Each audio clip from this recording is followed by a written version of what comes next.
வணக்கம். அசோக்குமார் வாக்குமூலம் ஸ்டாலின் கதை முடிந்ததா? வெளியான தகவலால் பரபரப்பு. நண்பர்களே, இந்த வீடியோவிற்கு ஒரே ஒரு லைக் மற்றும் சப்ஸ்கிரைப் பண்ணிருங்க. செந்தில் பாலாஜி அவர்களது வீட்டில் அதிகாலையிலேயே அமலாக்கத்துறை அதிகாரிகள் மற்றும் சிபிஐ துறை அதிகாரிகள் சோதனைகளை நடத்தியுள்ளனர். கைது செய்வதற்குத்தான் சென்றுள்ளார்கள் என்ற தகவலும் தற்பொழுது கிடைக்கப்பெற்றுள்ளது. ஏற்கனவே 2 நாட்கள் சட்டமன்ற கூட்டத்தில் கலந்து கொள்ளாமல் அப்ஸ்காண்டான செந்தில் பாலாஜி அவர்கள் எங்கு சென்றார் என்ற எந்த ஒரு தகவலும் தற்பொழுது வரை அமலாக்கத்துறை அதிகாரிகளுக்கும் சிபிஐ துறை அதிகாரிகளுக்கும் தெரியவில்லை. அவரது வீடு, அலுவலகங்களில் சோதனைகளை நடத்திய பொழுது சில ஆவணங்களை மட்டும்தான் கைப்பற்றியுள்ளனர். மேலும் விசாரணைக்காக செந்தில் பாலாஜியின் தம்பி அசோக்குமார் அவர்களை தற்பொழுது சென்னையில் உள்ள அமலாக்கத்துறை அலுவலகத்திற்கு அழைத்து சென்றுள்ளனர். இவர் கொடுக்கின்ற வாக்குமூலத்தை வைத்துதான் செந்தில் பாலாஜி எங்கே இருக்கிறார் மற்றும் திமுகவின் தலைவரும் முன்னாள் முதல்வருமான ஸ்டாலின் அவர்களது ஒட்டுமொத்த ஆட்சியில் என்ன துறைகளில் எல்லாம் எவ்வளவு முறைகேடுகள், அதில் பினாமியாக யாரெல்லாம் இருக்கிறார்கள் என்பது இவர் கொடுக்கின்ற வாக்குமூலத்தில் ஸ்டாலின் அவர்களுக்கு மிகப்பெரிய ஒரு சிக்கலாக மாறும் என்றும் அரசியல் வட்டாரங்களில் கூறப்படுகிறது. செந்தில் பாலாஜிக்கும் அவரது தம்பி அசோக்குமார் அவர்களுக்கும் என்ன சம்பந்தம் என்று கேட்கலாம். செந்தில் பாலாஜி அவர்களது பர்சனல் பிஏவாக அவரது தம்பியை தான் வைத்திருந்தார். திமுகவின் ஆட்சியில் குறுகிய காலத்தில், அதாவது பரம்பரை திமுக காரர் கிடையாது செந்தில் பாலாஜி. அதிமுகவில் இருந்து வந்தவர்தான் செந்தில் பாலாஜி என்பதும் குறிப்பிடத்தக்கது. மேலும் செந்தில் பாலாஜி அவர்கள் தற்பொழுது திமுகவில் இணைந்த ஓராண்டிலேயே முக்கியமான பதவிகளும் அமைச்சரவையில் திமுக வெற்றியடைந்து 2 இலாக்காக்கள் வழங்கப்பட்டது. மின்சாரத்துறை, மதுவிலக்குத்துறை, இந்த 2 துறைகளிலும் பணங்கள் அதிகமாக வரக்கூடிய துறைகள்.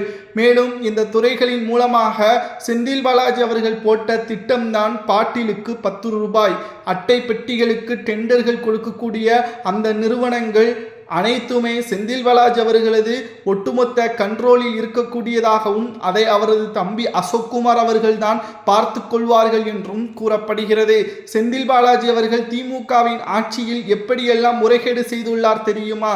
அதாவது ஊருக்கு ஒதுக்குப்புறத்தில் இருக்கக்கூடிய டாஸ்மாக் கடைகள், எந்த ஒரு டாஸ்மாக் கடைகளும் அரசு இடத்தில் கிடையாது. வாடகைக்குத்தான் அவர்கள் டாஸ்மாக் கடைகளை நடத்துகிறார்கள். கிட்டத்தட்ட 3000 4000 வாடகை கொடுக்கக்கூடிய இடத்தில் 25,000 40,000 என்று வாடகைகளை கொடுப்பதாக கணக்குகள் காட்டப்பட்டது. கிராமங்களில் 3000 ரூபாய்க்கே இடங்கள் ஒதுக்குப்புறத்தில் கிடைக்கும்.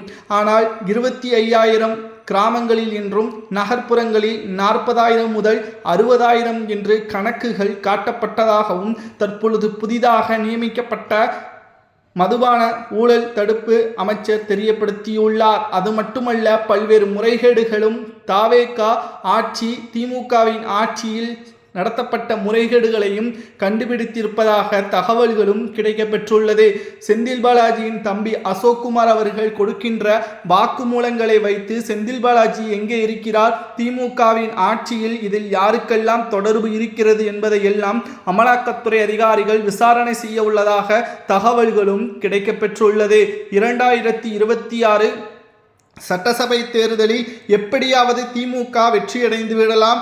ஜாமீனில் இருக்கக்கூடிய செந்தில் பாலாஜியின் வழக்கை தள்ளுபடி செய்வதற்கோ அல்லது வழக்கில் இருந்து வெளியேறுவதற்கோ பல்வேறு முயற்சிகளை மேற்கொள்ளலாம் என்று ஸ்டாலின் அவர்களிடம் பேசியிருந்தார். ஆனால் தற்பொழுது திமுக ஆட்சியை இழந்து எதிர்க்கட்சியாக இருக்கிறது. இந்தியாவில் தேசிய கட்சிகளாக இருக்கக்கூடிய காங்கிரசுடன் கூட்டணி கிடையாது என்பதற்கேற்ப ஸ்டாலின் அவர்கள் பேசி வருகிறார். இதனால் திமுக தமிழ்நாட்டில் மட்டும்தான் தற்பொழுது இருக்கிறது. அமலாக்கத்துறையை அவர்களால் கட்டுப்படுத்த முடியாது. இனியும் திமுகவில் இருந்தால் சொத்துக்களை இழக்க நேரிடும். வயதான காலத்தில் 10 ஆண்டுகள் 15 ஆண்டுகள் சிறையில் நம்மால் இருக்க முடியாது என்ற தகவலால் தற்பொழுது மீண்டும் தாய் கழகமான அதிமுகவிலேயே இணையலாமா என்ற ஒரு யோசனையிலும் செந்தில் பாலாஜி அவர்கள் இருந்துள்ளாராம். ஸ்டாலின் அவர்களிடம் செந்தில் பாலாஜி அவர்கள் மிக முக்கியமான தகவலை 3 நாட்களுக்கு முன்பாக பேசியுள்ளார். என்னை அமலாக்கத்துறை அதிகாரிகள் நெருங்கிவிட்டார்கள்.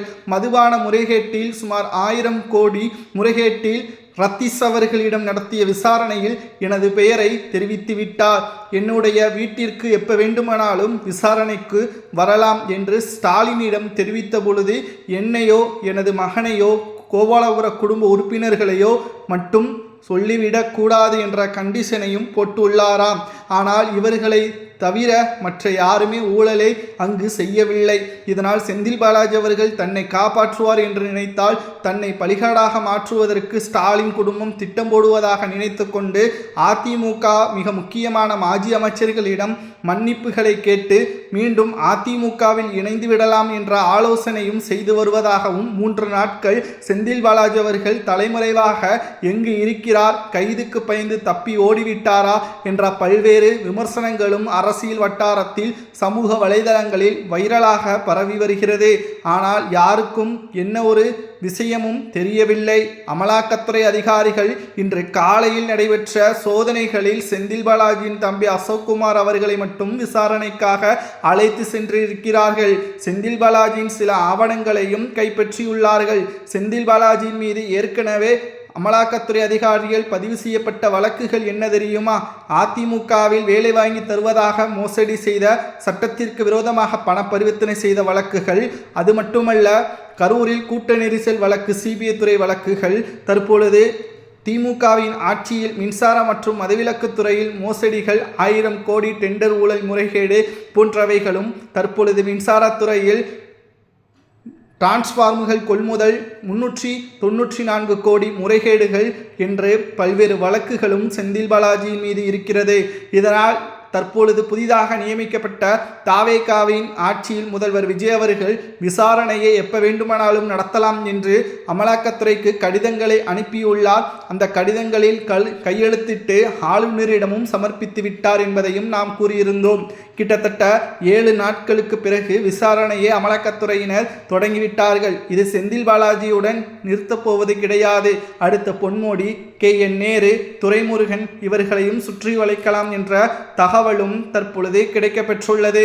அமலாக்கத்துறை அதிகாரிகள் அடுத்து குறிவைக்கக்கூடியது இவர்களாக இருக்கலாம், அல்லது ரத்தீஸ் அவர்களை மீண்டும் விசாரணைக்கு அழைத்து நேரடியாக உதயநிதியை கூட விசாரணைக்கு வளையத்தில் சிக்க வைக்கலாம் என்ற தகவலும் தற்பொழுது கிடைக்கப்பெற்றுள்ளது. செந்தில் பாலாஜி அவர்கள் தற்பொழுது அவரது தொடர்புள்ள இடங்களில் விசாரணையும் ரைடும் நடத்தப்பட்டிருக்கக்கூடிய நிலையில் கைதுக்கு பயந்து தப்பி ஓடிவிட்டாரா? மேலும் செந்தில் பாலாஜியின் தம்பி அசோக்குமார் அவர்கள் கொடுக்கின்ற வாக்குமூலத்தால் ஸ்டாலின் அவர்கள் சிக்குவாரா என்பதை பொறுத்திருந்து பார்க்கலாம். இதை பற்றி உங்களது கருத்துக்களை மறக்காம கமெண்ட் வாயிலாக கூறுங்கள்.